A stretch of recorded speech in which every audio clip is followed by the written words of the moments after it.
Good morning. আমি চলে এসেছি আবারও একটা নতুন ব্লগ নিয়ে। শুরু হয়ে সকাল থেকে বৃষ্টি শুরু হয়ে গেছে, সকাল থেকে না কালকে রাত থেকেই শুনছি নিচে নেমে মা বলছে নাকি ঝড় বৃষ্টি হয়েছে, 2টো থেকে নাকি ঝড় বৃষ্টি শুরু হয়ে গেছে। তাও এবার একটু গরমটা কমবে। তো আমি অনেকক্ষণ তো উঠে পড়েছি, এখন বিছানাটাও গোছানো হয়ে গেছে, গোপালের সেবা দেওয়া হয়ে গেছে। এখন যাব নিচে, আমার যে হেলদি ব্রেকফাস্ট স্মুদি ওটা বানাবো, তারপরে বাকি কাজগুলো করব। তো চলো এখন থেকে ব্লগসটা স্টার্ট করা যাক। আমি চলে এসেছি রান্নাঘরে, এসে মিক্সিতে একটু ওটস, কলা, আর তোমরা চাইলে খেজুর, আমন্ড, পেস্তা আরও অনেক কিছু দিতে পারো, আপেল।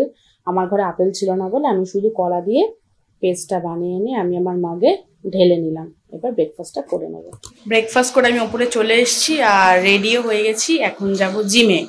বাইরে তো বৃষ্টি হচ্ছে, তাই এখন বেরোচ্ছি। চলো বেরিয়ে তোমাদের সাথে কথা হচ্ছে। বেরিয়ে গেছি ছাতা নিয়ে, আর বৃষ্টি জোরেই পড়ছে এখন। এখন যাচ্ছি জিমে। ভালোই লাগছে বেশ, বৃষ্টিটা পড়ছে। একটু হোক বাবা, বেশি করে একটু বৃষ্টি হোক। চলো জিমে গিয়ে তোমাদের সাথে দেখা হচ্ছে।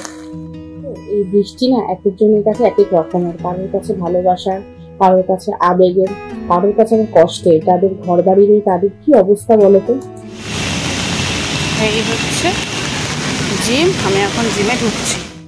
আমি জিমে ঢুকে গেছি। আমাদের জিমটা দোতলায়, তো আমি এখন ওপরে যাচ্ছি। আমাদের মোটামুটি এই টাইমটা ফাঁকাই থাকে, খুব একটা ভিড় থাকে না। আর বেশি ভিড় হলে কি হয় বলো তো, ট্রেনাররা না ভালো করে দেখাতে পারে না, করাও যায় না। ওই জন্য আমি এই টাইমটাই যাই। ফাঁকা থাকে, ওরা মোটামুটি ভালোভাবে গাইড করতে পারে, লিখিয়ে দিতে পারে, আর সুবিধা হয় করতে ফাঁকার মধ্যে। আমার মোটামুটি করা 1 ঘন্টা 1.5 ঘন্টা আমি করলাম, করে এখন যাচ্ছি বাইরে। এখন আর বৃষ্টি পড়ছে না।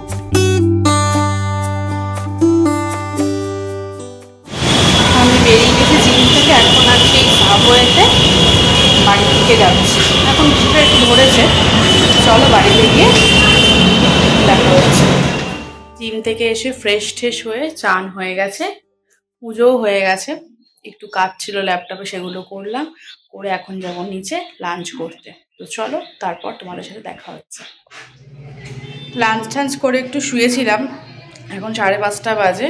এই দিকে এসেছি, যে জামা কাপড়গুলো কেচেছিলাম সেগুলো তোলা হয়নি। আসলে আমাদের বাড়ির ভেতরে মেলা হয় তো, আর মেশিনে যেহেতু অর্ধেক শুকিয়ে বেরোয়, ওই জন্য একদিন পরে, আমার প্রত্যেক বাড়ি যখনই কাছে একদিন পরে তোলা হয়। ওই জন্য এখন জামা কাপড়গুলো এসেছি, তুলে নেবো, তুলে ভাঁজ করে নেবো। চলো জামা কাপড়গুলো তুলে নেবো।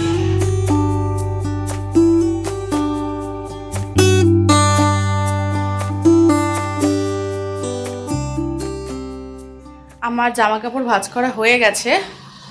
আমি নিচে ছিলাম একটু, আমি আর মা বসে গল্প করছিলাম।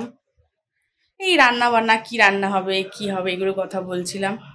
তারপরে বিট্টু আজকেও পড়তে আসেনি, ও স্কুলের স্পোর্টস ছিল, ওই জন্য আজকেও পড়তে আসতে পারিনি। কালকে বাড়িতে গেছে সন্ধ্যে 6টায়, তো আজকে ফাইনাল সেই স্পোর্টসের, ওই জন্য আজকেও পড়তে আসতে পারিনি, হয়তো কালকে আসবে। তাই এখন ওপরে এসছি, এখন ওপরে এসে সন্ধ্যাটা দিয়ে নেব। আমি কফি টফি খেয়ে এখন চলে এসেছি রান্নাঘরে। বাবার সাথে বসে একটু গল্প করছিলাম এই ভিডিওর ব্যাপারে। বাবা তো অতটা বোঝে না, বাবাকে একটু বোঝাচ্ছিলাম। এখন এসেছি রুটি করতে, রাতের রুটিটা চলো করে নিই, বলে এবারে ভেজে নেব।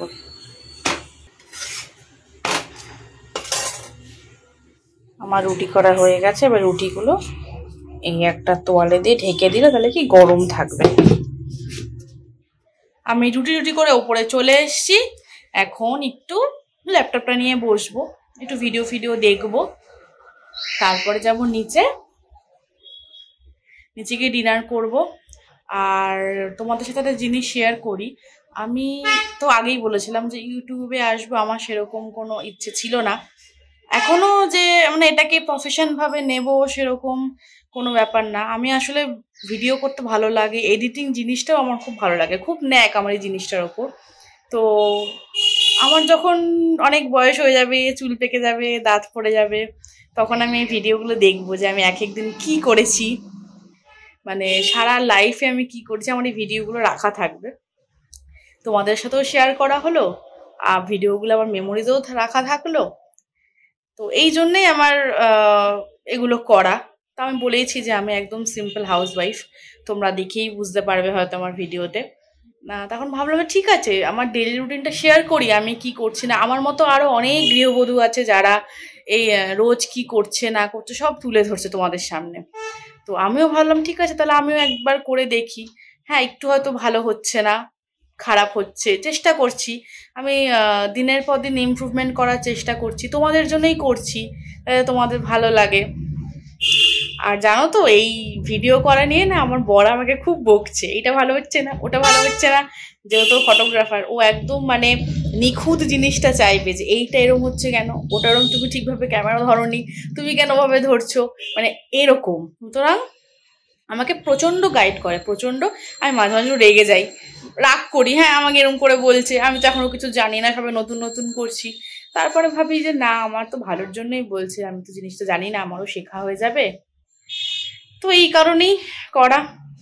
এই যে আমি ডিনার নিয়ে বসে পড়েছি। এটা হচ্ছে লাউয়ের ডাল, এটা হচ্ছে আলু ঝিঙে পোস্ত, আর এই যে হচ্ছে রুটি।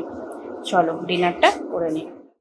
এইমাত্র ডিনার করে এলাম। তোমাদের দাদা যেহেতু একটু বৃষ্টি বৃষ্টি হচ্ছে, বিরিয়ানি নিয়ে এসেছিলো। তো আমার তো শুক্রবার, আমি শুক্রবার করে ভেজ খাই, তো বিরিয়ানি খেতে পারিনি, আমি অন্য কোনো দিন খাবো। যাই হোক, আমি ডিনার করে উপরে চলে এসেছি, বা আমারও ডিনার হয়ে গেছে। এখন বিছানাটা ঝাড়বো, বিছানা করব। আর আজকের ব্লগটা এই পর্যন্তই, আবার কাল দেখা হবে। যদি আমার ব্লগটা ভালো লেগে থাকে, একটা লাইক, একটা শেয়ার। আর যারা যারা এখনো আমার পরিবারের সাথে যুক্ত হওনি, তারা চটপট গিয়ে সাবস্ক্রাইবটা করে ফেলো। আমাকে এতটা ভালোবাসার জন্য, সাপোর্ট করার জন্য তোমাদের অনেক ধন্যবাদ, অনেক ভালোবাসা। তোমরা ভালো থেকো, সুস্থ থেকো। আর আজকের ব্লগটা এই পর্যন্তই। চলো কাল কথা হচ্ছে। Tata, good night.